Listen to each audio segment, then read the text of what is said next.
把车子围起来了，然后这个帐篷是打在这个中间的哈。这么多帐篷，他们都是第一次出来露营，看一下他们第一次出来露营都什么感觉？小李，昨天晚上啊，感觉出来露营怎么样？就是有点冷哦。被子带少了，就带一床被子，有点冷。现在觉得带少了吧？等下去买一床。除了冷，还有点什么感觉呢？就是特别怕吧。特别怕呀！你这么大人怕什么啊？这么多人在这里，而且这里附近就这么多工厂，人家这里长这么大还是第一次在外面露营呢。他那个狼，他来半夜来个狗。真的，还有什么感受呢？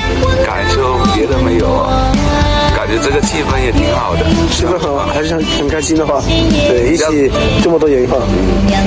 啊，还有什么要想说的？没了。来，小罗。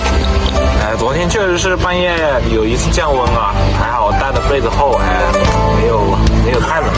还有就是没有太冷，就是有冷，有点冷，可能半夜醒了好几次可能。锁一锁就没事。然后这个确实，搭帐篷这个事情确实是第一次体验啊。以前搭过帐篷没有？没有，从来。现在会搭帐篷了哈。第一次搭，还好也不是特别难，上一次就熟练了啊。对，熟练了。因为我们这个帐篷都有那个哈。我看到昨天那帐篷有的是反过来了，好像是，它是那个反潮的朝下面，那个带棉的，对，带棉的朝上面。对，还有什么不一样的感受吗？我觉得的话就是睡在帐篷里面啊，可以说是感受不一样吧，比起每天睡在那个丝床上啊，现在睡在这个露营上是有点不一样啊。反正昨天晚上有没有一觉睡到大天亮？没有吧？还是有点那个突然冷一下，有点冷吧？对，昨天正好出来就一个这么好的天气，搞得是有点冷啊。刀哥呢？这个不要说呀，昨天晚上睡冷得跟狗一样冷。自己选的路是不是？再苦再累也要坚持，是不是啊？不怕冷，不怕冷。这个昨天晚上受了好大的委屈。没有，听这个语音。我能坚持。昨天一晚上总共睡了几个小时？我昨天晚上就是起来2次，就是昨天晚上喝了啤酒，没办法。平时是不是一觉到天亮？平时也是4、5点就会醒。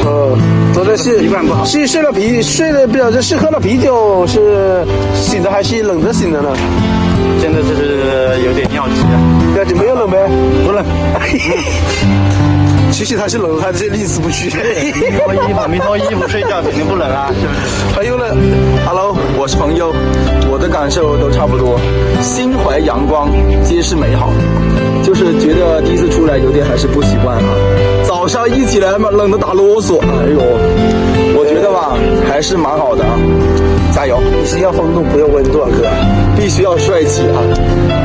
山西男冷的，带了被子哈，带了被子，各方面都挺好的哈，准备充足。我们出来外面旅游了，也是体验一下生活。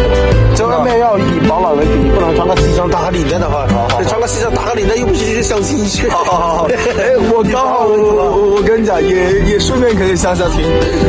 没有啊，这里要回鼓楼哈，回去鼓楼再去讲，现在上不了，可以。这里没有美女。茶哥 ，Hello， 大家好，我是茶哥，我只是讲一下我的感受。我住这个帐篷呢，我个子稍微有点高，帐篷稍微有点短，是吧？就是晚上睡到1点的时候就醒了，足后来有2个小时没有睡好，是吧？然后我就稍微听下书，又可以直接睡了。反正我长到现在也60多了，从来没有体验过这个露营生活，这是第一次来扎营，特别是这么多人在一起露营的情况下啊。是的，现在就是说我们这个帐篷呢，它是有个什么小小的缺点呢？就是我们晚上睡觉的时候啊，里面还是感觉湿漉漉的，就是有点湿，早晨起来被子也湿漉漉的啊。那这样昨天晚上露水非常的大，温度也特别的低，所以可能所有的小宝贝们好应该是昨天晚上都没睡好，好像他们还都是中途醒了好几次，就是我也一样，那个中途也醒了2次，因为昨天晚上实在太冷了。就是我们的哈，一起昨天晚上都是搭在帐篷搭在这里，然后四周都是用车子哈，用车子围住了，因为在外面哈，怕这个半夜3更怕有车子来的，所以把车子围起来了，然后这个帐篷是打在这个中间的哈，对，这样子比较安全。我们等下把太阳出来晒一下，然后等下就收拾一下，等下就出发了。